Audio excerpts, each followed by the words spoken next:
Desafio de Matemática 28. Quantos números desta sucessão são múltiplos de 3? Consideremos a sucessão em que o primeiro termo, A, índice 1, é 1. O segundo termo, A, índice 2, é 1, 2. Ou seja, a concatenação dos algarismos 1 e 2. O terceiro termo, A, índice 3, é 1, 2, 3. Ou seja, a concatenação dos algarismos 1, 2 e 3. E por aí adiante. E em que o unésimo termo é a concatenação de todos os inteiros entre 1 e n. Assim, pergunta-se, quantos termos da sequência A, índice n, com n maior ou igual a 1, e menor ou igual a 2003, são múltiplos de 3? Por exemplo, A, índice 4, é 1, 2, 3, 4, cuja soma dos algarismos, S4, é igual a 1 mais 2, mais 3, mais 4, e é igual a 10. Mas atenção, não podemos simplesmente somar sequencialmente os algarismos, pois nos números com mais de um algarismo, como o 10, 11, 12, cada um deles contribui separadamente para a soma total.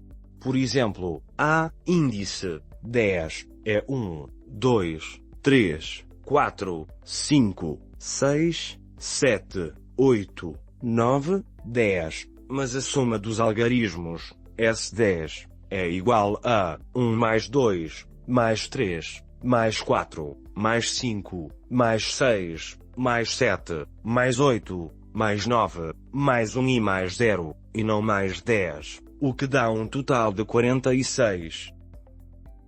Passo 1. Critério de divisibilidade por 3. Um número inteiro é divisível por 3, se e somente se a soma dos seus algarismos for divisível por 3.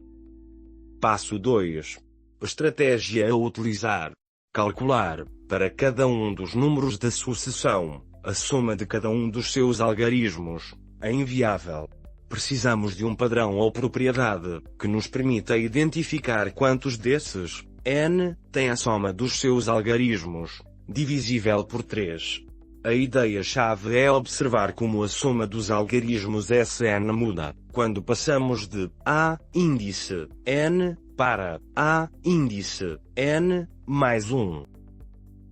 Se S, n, é a soma de todos os algarismos do número n, de 1 até n, e aplicando sequencialmente a regra aos termos da sucessão, podemos concluir que a soma de todos os algarismos do número n é igual à soma de todos os algarismos do número n menos 1, adicionado da soma dos algarismos de n. Assim, o objetivo é sabermos quantos números n, pertencentes ao conjunto dos termos da sequência, têm como soma um valor que é divisível por 3, ou o que é o mesmo que dizer que são múltiplos de 3. Portanto, ao passar de n menos 1 para n, acrescentamos à soma total dos algarismos do número n menos 1, a soma dos algarismos de n. Efetuando os cálculos, por exemplo, para os primeiros 20 termos, e observando com atenção a tabela daí resultante, a cada 3 números, 2 deles têm um S, n, múltiplo de 3, com o resto igual a 0. E apenas um deles tem um S, n, não é múltiplo de 3, com o resto igual a 1. Mas como é fácil de concluir, não é viável calcular os S, n, diretamente para cada n.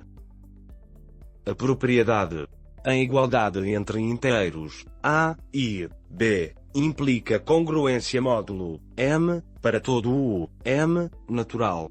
Ou de outro modo, se dois números inteiros, A e B, são iguais, então a sua diferença é 0. Como 0 é divisível por qualquer inteiro positivo, m, então, os números são congruentes módulo m. Do ponto de vista da lógica matemática e álgebra, esta propriedade resulta de duas ideias fundamentais. Primeira, reflexividade da congruência. A relação congruente-módulo M é reflexiva, ou seja, A é congruente a A módulo M, o que significa que a diferença A menos A é divisível por M. Se A é igual a B, então substituir B por A é equivalente a A é congruente a B módulo M. Podemos então dizer que a igualdade algébrica implica congruência módulo M. Segunda, compatibilidade da congruência com a igualdade.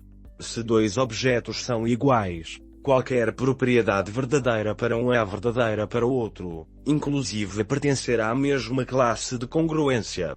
Como A é igual a B, então A é congruente a B módulo M para qualquer M natural.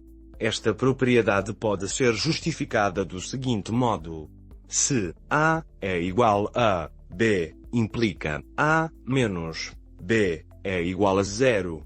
E como M divide 0 para todo M maior ou igual a 1, então A é congruente a B módulo M. Propriedade da congruência.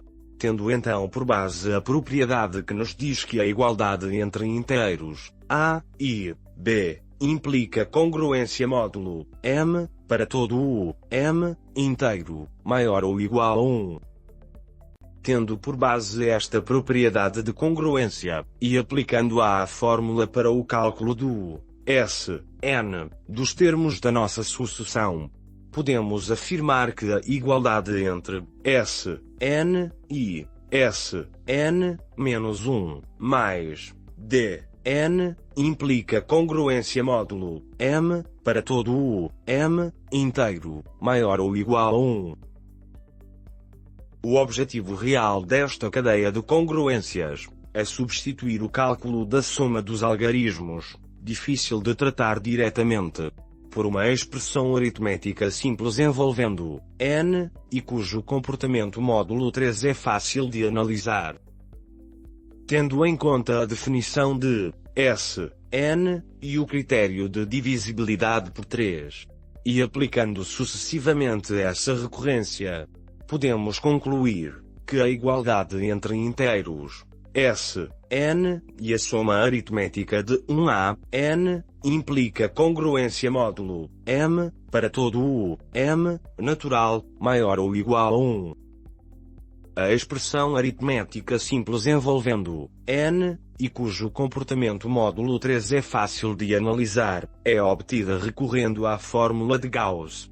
Podemos afirmar que a igualdade entre Sn e o semiproduto de n por n mais 1 implica congruência módulo 3. Observação: a soma dos algarismos de n, que designamos por Sn, é diferente da soma dos inteiros de 1 a n, que designamos por Gn.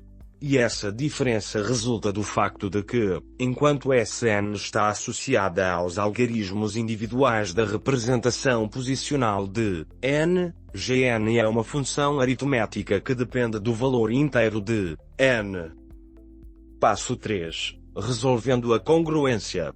Tendo por base que o número 2 possui inverso multiplicativo módulo 3, podemos afirmar que a soma dos inteiros de 1 a n, congruente a 0 módulo 3, pode ser simplificada para o produto de n por n mais 1, é congruente a 0 módulo 3.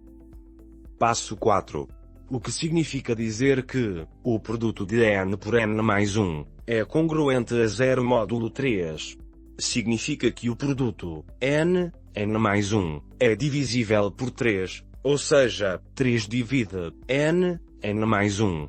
Na aritmética dos inteiros, se um número primo, como 3, divide um produto, então ele deve dividir pelo menos um dos fatores, ou seja, se 3 divide o produto n, n mais 1. Então 3 divide n, ou 3 divide n mais 1. Mas não ambos. E porquê? Porque, por um lado, a diferença entre eles é 1, e por outro, 2 múltiplos de 3 estão pelo menos 3 unidades distantes. Da análise dos 3 restos possíveis módulo 3, podemos constatar que a sequência 3, 6, 9, 12, e por aí adiante, são múltiplos de 3. A sequência 1, 4, 7, 10, e por aí adiante, não são múltiplos de 3. E a sequência 2, 5, 8, 11, e por aí adiante, são múltiplos de 3. Passo 5. Quantos n entre 1 e 2003, relativamente aos quais podemos afirmar que n é congruente a um módulo 3. A análise dos 3 restos possíveis módulo 3 mostrou que 2 em cada 3 inteiros satisfazem a condição, restos 0 e 2. E apenas 1 em cada 3 falha, resto 1. Os números inteiros que falham formam uma sequência, que é uma progressão aritmética, qual pode ser perfeitamente definida, e que tem 668 termos. A quantidade de múltiplos de 3 corresponde então ao diferencial, para os 2003 termos da sucessão de partida, e que é de 1335. Diagrama de cores, e a análise visual do padrão de divisibilidade por 3. Na sequência, A, índice, n, com base no valor de n, módulo 3. Analisando o diagrama, para o total de 2003 termos, podemos confirmar que temos ciclos de 3 números, um vermelho e 2 verdes, pelo que o número completo de ciclos é de 667. Cada ciclo contribui com 2 verdes, num total de 1334. Contudo, ficam a sobrar 2 termos, n igual a 2002 e n igual a 2003. Como podemos confirmar no diagrama, o penúltimo termo é vermelho e o último termo é verde. Adicionado este último, aos 1334 já identificados, obtemos um total de 1335 múltiplos de 3. O que confirma o nosso resultado anteriormente obtido.